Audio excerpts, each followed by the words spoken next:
की डिबेट के अंदर सुधांशु त्रिवेदी ने कांग्रेस की धज्जियां उड़ा के रख दी। बहुत बढ़िया, उन्होंने वंदे मातरम पर कांग्रेस की वो कलैयाँ खोली हैं जिससे कि आनंद आ गया। आप भी ये पूरी डिबेट देखकर मज़ा आ जाएगा आपको कि सुधांशु त्रिवेदी ने कांग्रेस की किस तरह से बखियाँ उखेड़ के रख दी हैं। पूरा इतिहास इनको याद दिला दिया सुधांशु त्रिवेदी जी ने। आइए देखते हैं ये डिबेट। जो बोला अब मैं बोल रहा हूं और लाखों दर्शकों से कहता हूं जाके कोई फैक्ट चेक करे। 1896 कलकत्ता कांग्रेस अधिवेशन, वहां पे पहली बार वंदे मातरम गाया गया जिसकी अध्यक्षता रहमतुल्लाह अहमद सयानी ने की। वहां से लेकर 1924 तक कभी कोई आपत्ति नहीं हुई।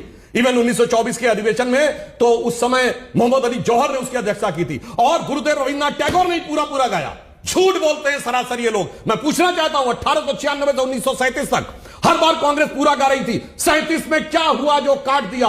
अब मैं बताता हूं क्या हुआ। जिन्ना ने लेटर लिखा, क्या आपको यह काटना पड़ेगा, नहीं तो इसका अंजाम बुरा होगा। और वो क्यों लिखा? आप एक के बाद एक सरेंडर कर रहे थे।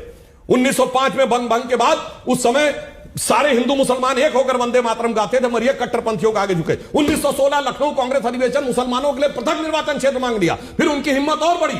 फिर 1920 में इन्होंने कहा टर्की का खलीफा हट गया है तो अब हम टर्की के खलीफा के लिए आंदोलन करेंगे।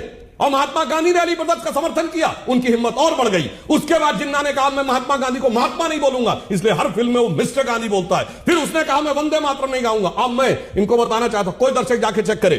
6 अप्रैल 1938 को नेहरू ने जिन्ना को लेटर लिखा और वो selected works of Jawaharlal Nehru series 1 volume 22 page number 230 से 39 लिखा है। क्या शर्मनाक लेटर लिखा है। लिखते हैं हमने वंदे मातरम हटा दिया है, पॉइंट नंबर 9 पे। फिर उसके बाद लिखते हैं पॉइंट नंबर 12 पे, अगर आपको तिरंगे से आपत्ति है तो हम मुस्लिम लीग का भी झंडा उसको बराबर सम्मान देने को तैयार है। पॉइंट नंबर 7 पे लिखते हैं मुसलमानों को सरेआम गोकशी करने का अधिकार होगा।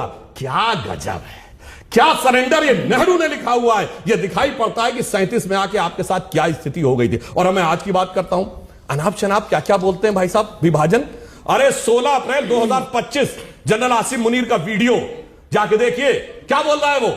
कहता हमने भारत का डिवीजन कराया क्योंकि हम मानते हैं कि हिंदू मुसलमान दो एक नहीं है। और आगे क्या बोलता है जो कांग्रेसियों के मुंह पे तमाचा है, वो कहता दुनिया में 2 ही रियासतें जो थी वो कलमे की बुनियाद पे बनी, एक रियासत मदीना, एक रियासत पाकिस्तान। अरे भाई मुल्जिम इकबालिया बयान कर रहा है मगर ये हिंदू महासभा करने में लगे। तो याद दिलाना चाहता हूं भाई, आपके लाखों दर्शक जाके देखें।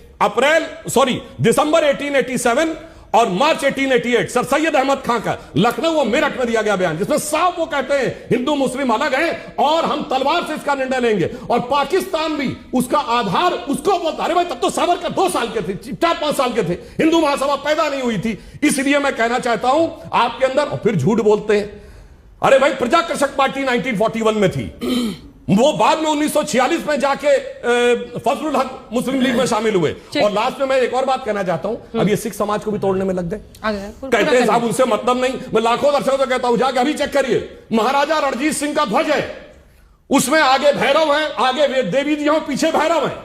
अगर बताइए गुरु गोविंद सिंह जी ने चंडी दीवार लिखी कि नहीं, रामावतार लिखा कि नहीं? आज सिख समाज में चंद कट्टरपंथी लोगों के आगे, और मैं कोट कर रहा हूं जो महाराजा रणजीत सिंह जी की खुद की ऑटोबायोग्राफी है उम्मतुल तवारीख, जिसमें यह लिखा हुआ है कि जब उनका आखिरी समय आया तो उन्होंने कहा कि मेरे साथ गुरु ग्रंथ साहिब का पाठ होगा और विष्णु सहस्त्रनाम का भी पाठ होगा।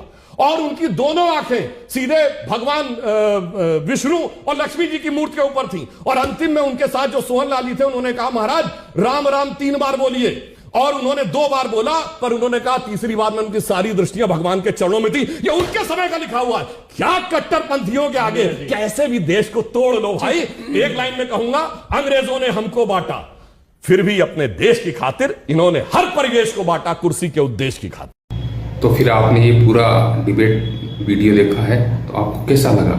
सुधांशु जी एक वाकई बहुत बुद्धिमान और तर्क संगत बात करने वाले प्रवक्ता हैं। इतनी अच्छी तरह से कांग्रेस को धोया है कि आनंद आ गया। उन्होंने कांग्रेस को वंदे मातरम की पूरी इतिहास को बता दिया और कांग्रेस प्रवक्ता इधर उधर मोबाइल में देखते रह गए।